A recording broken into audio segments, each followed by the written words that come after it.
13. Now on the morrow, when the inhabitants of Capharnaum and the cities round about learned of the wonders which the rabbi had performed for the hungry in the fields, their hearts were moved with astonishment and unease. And there were some that said, It must surely be that God intendeth great things with him, and others that said, His power cometh from Satan.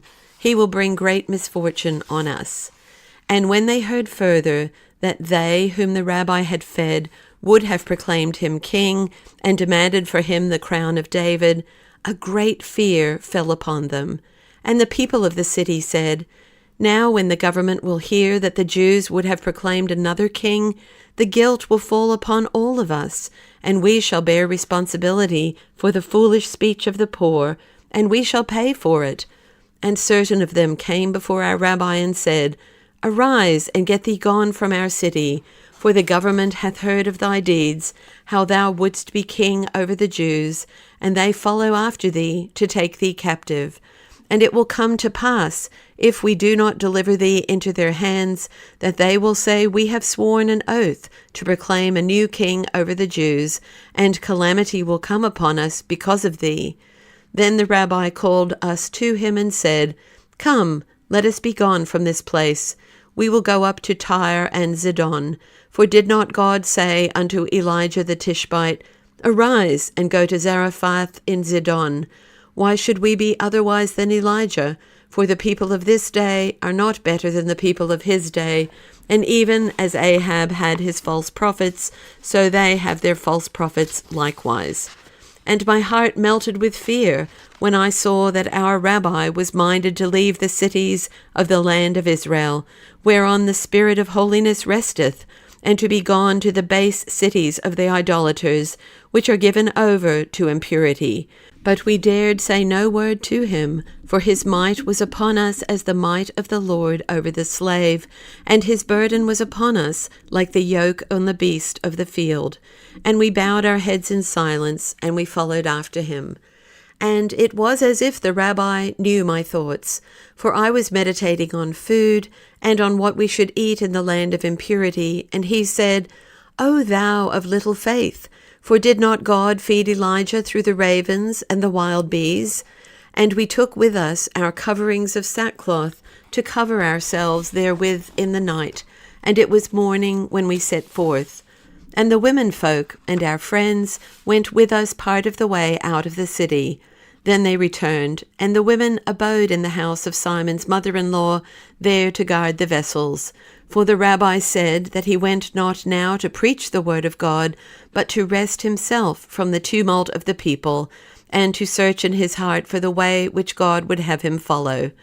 And ere we left the shores of Gennesaret, we bathed in the waters thereof, and we said the Hear, O Israel, and we ate the bread which we had taken as provision for the way. Then we went up among the hills which lie between the land of Israel and the land of Tyre and Zidon. And though the hills were thick with settlements, as a pomegranate is thick with seeds, we came under no roof, for it was the will of our rabbi to lodge at night in the shadow of the branches of the great cedars. And we went 2 days, until we came to a place which is called Cheder Bayarim, and we rested outside the city. And when the sun rose on the morning of the 3rd day, his light lay upon the levels of land, which pour themselves into the great sea. And we saw the western shore, which was sown with multitudinous cities, set in green gardens and girdled with meadows. Now the cities were not spread upon the land alone, but thrust out into the sea with their many peopled harbors. And from the heights we perceived how the sea was thick sown with ships, and we were amazed by the mightiness of this kingdom. Their houses were not like unto ours, for they dwelt in mighty places of brick and stone, and they hid themselves from the sun in the shadows of columned halls.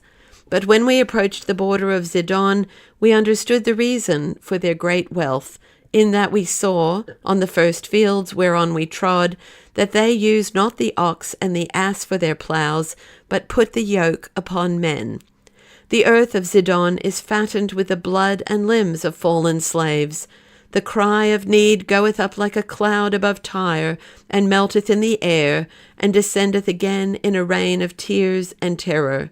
And in the first field our rabbi encountered a man who plowed his field, and he had yoked 2 men to his plow, one old and one young. For it is the custom with them to yoke an old and marrowless man with a young and strong one, so that the old man might sweat after the young one. Naked the 2 men were, and when the old man could not pull the iron coulter through the sandy earth with the speed and strength of the young man, and his feet stumbled in the holes, then the leaden riders in the whip of the ploughman came upon his old withered body. And when our rabbi saw this, he would have stopped the wicked man, and he called out, Why smitest thou thy brother? For thou seest he is old and weak, and cannot do the same work as the younger man. But he that held the plough answered, Callest thou him my brother? He is my slave, which I bought with my good money.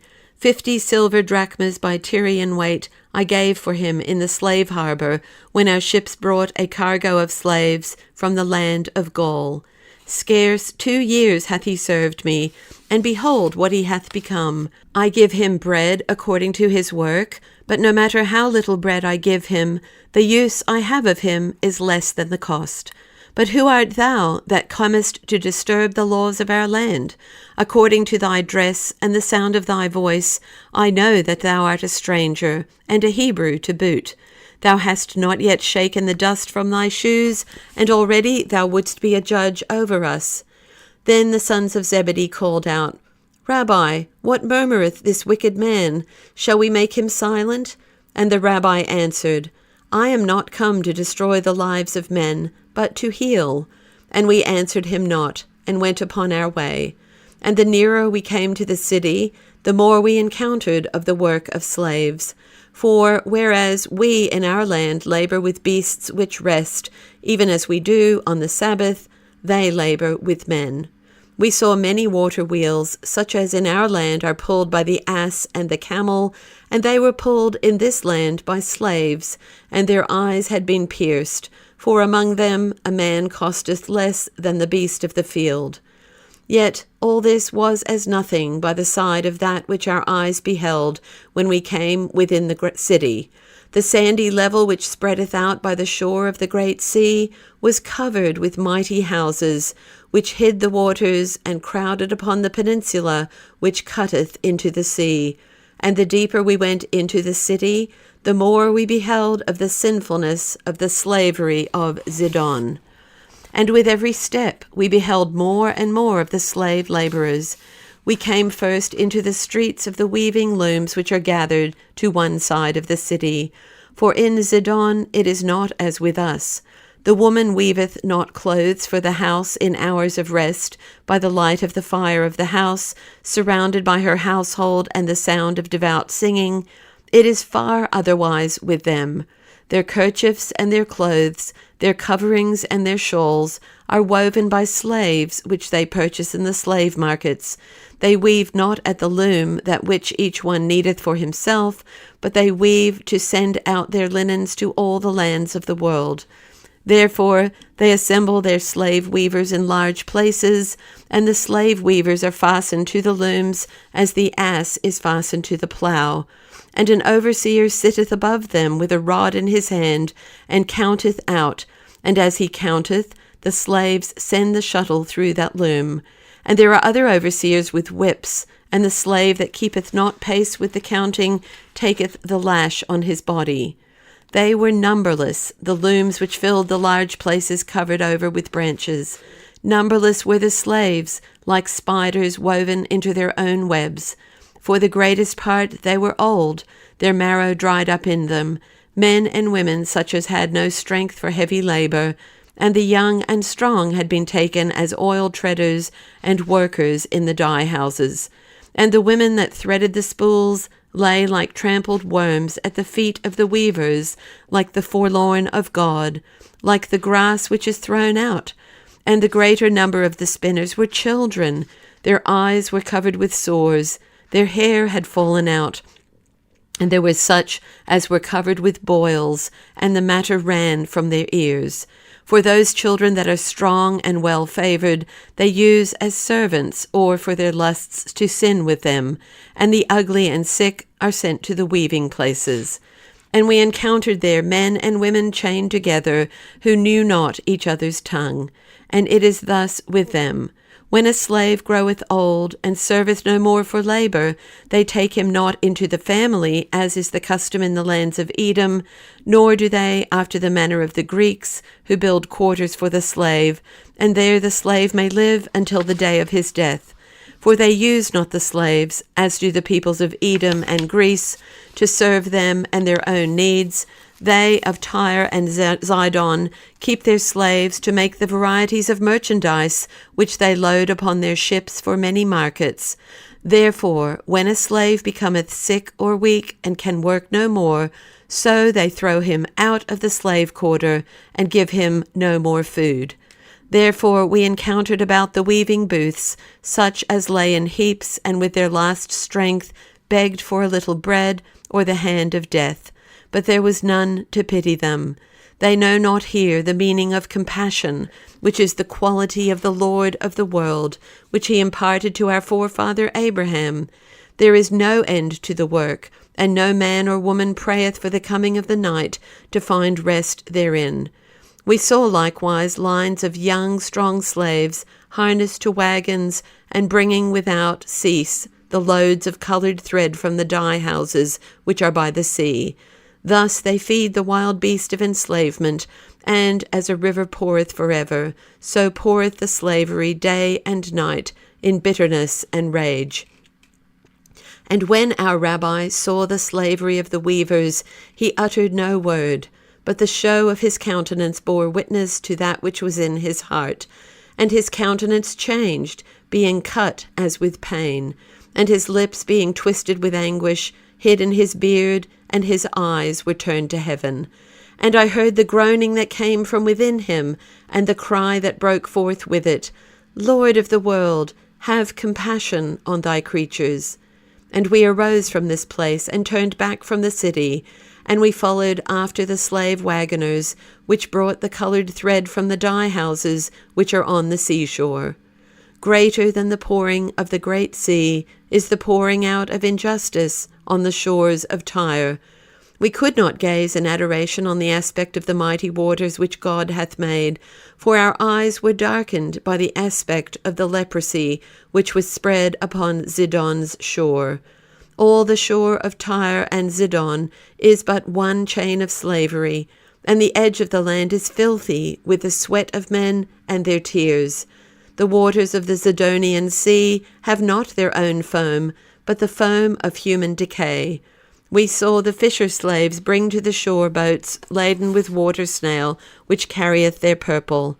All night long the slaves lowered their baskets into the sea, and brought up the snails, and all night long they heaped them on the shore.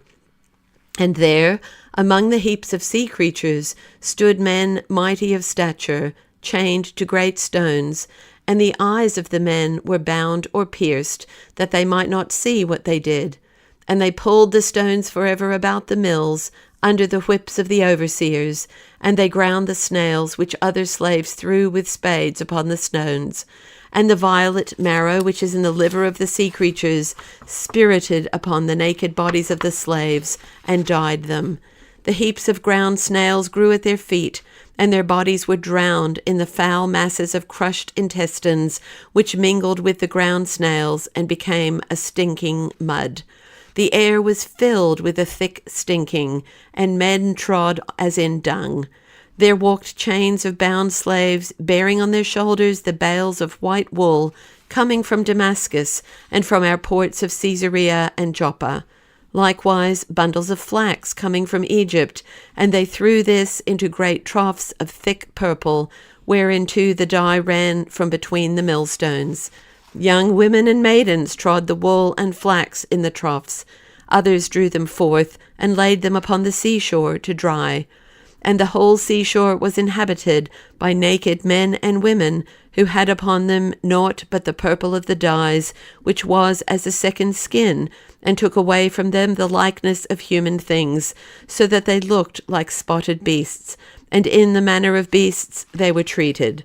And here, likewise, even as by the weaving booths, old slaves lay among the heaps of the crushed snails, the day of their work being gone.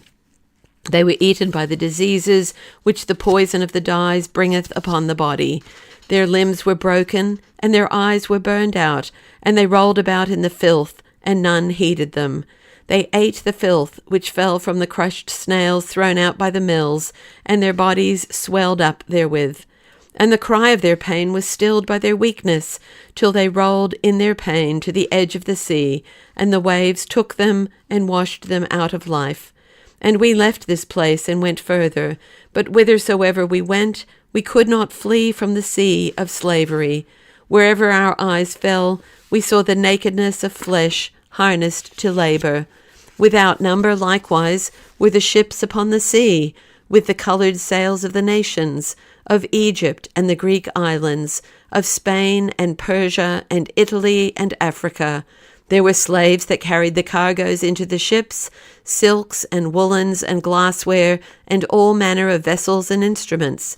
And other slaves carried down from the ships the merchandise of the world, the silks of Persia, the wines of Cyprus, bronze and silver of Spain. Like diligent ants, the people labored on the shore, and like ants they were for number. And the chains of the slaves drew endlessly from the ships to the dye houses, to the forges and the workshops, so that the city of Tyre was woven about as with a girdle of sin and pain.